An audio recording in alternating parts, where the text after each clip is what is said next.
Vamos falar nesse vídeo sobre os capítulos 7 e 8 de Neemias.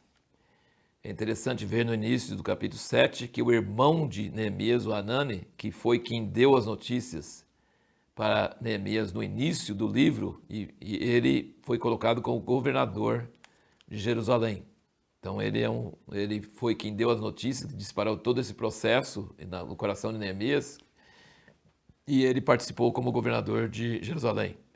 E Neemias, assim que terminou de fazer os muros, ele colocou os sacerdotes, levitas, porteiros e cantores em suas devidas posições. Ele era um bom administrador, ele voltou tudo à posição certa e usou o fato dos muros estarem prontos e os portões para colocar guardas e fechar os portões de noite.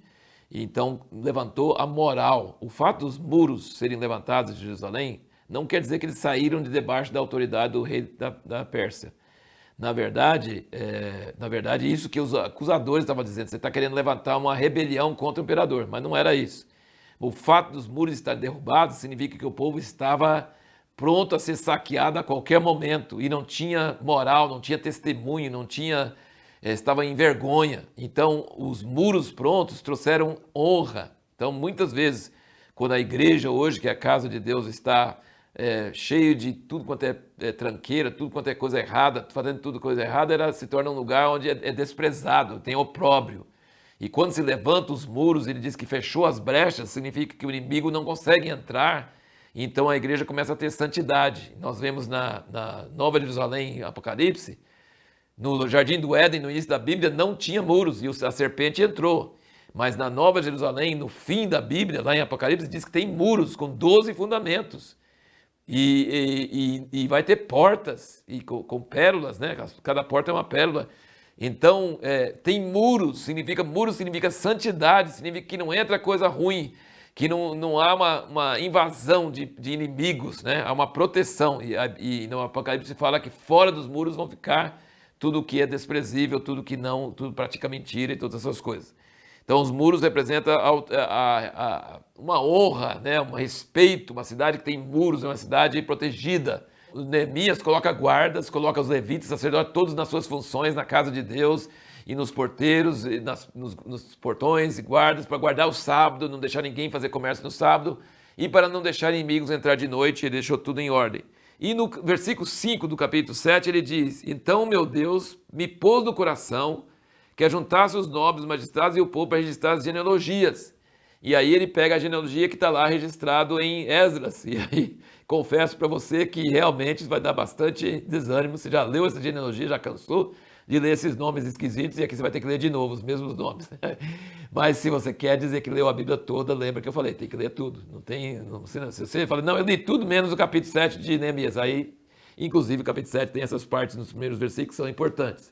Mas, quando chega no fim, nós não comentamos isso quando nós lemos em Esdras. É que ele falou que tinha sacerdotes que não achou a genealogia deles. No versículo 64 fala, eles buscaram seu registro entre os arrolados nos registros genealógicos e não foi encontrado, pelo que tidos por imundos foram excluídos do sacerdócio. E o governador lhes disse que não comesse das coisas sagradas até que se levantasse um sacerdote com Urim e Tumim. Lembra que Urim e Tumim eram aquelas pedras onde brilhava uma luz quando era assim e brilhava a luz na outra quando falava não. Então era uma coisa sobrenatural que dava para saber o que Deus estava querendo dizer. Então ele falou assim, vocês não têm registro, não está achando certidão de nascimento de vocês, não está achando quem era pai e avô, não tem prova. E nós não podemos pôr sacerdote que não é filho de Arão. Então vai ter que esperar ter um sacerdote que tem Urim e Tumim, tem essa revelação de Deus para saber se vocês são ou não são da linhagem. Mas eu acredito que nunca teve um sacerdote com Urim e Tumim, então esses aí acho que nunca mais voltaram a ser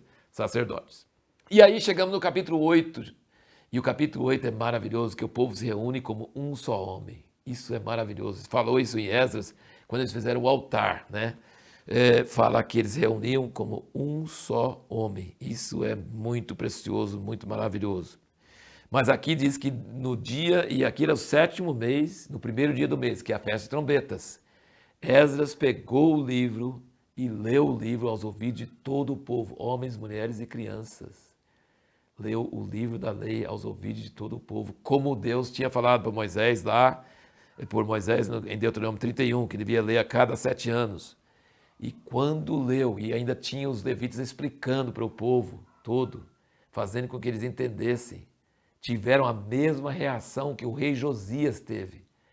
Não conheciam, não tinham ouvido, e quando leram a lei, aqueles capítulos de Moisés onde ele fala que o povo vai pecar e o povo vai ser espalhado fora da sua terra, e depois eles vão voltar, e a idolatria que vai trazer a ira de Deus sobre eles.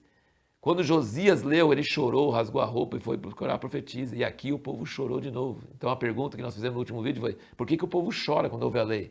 Porque eles sentiram na pele aquilo e não sabia por quê. Seus pais, seus avós tinham sofrido tudo o que Deus tinha falado e descobriram que era culpa deles, porque tinham adorado ídolos, tinham abandonado o Senhor, que não era necessário ter acontecido isso, mas aconteceu e que Deus era justo. Mas eles eram pecadores. Isso traz um choro muito forte.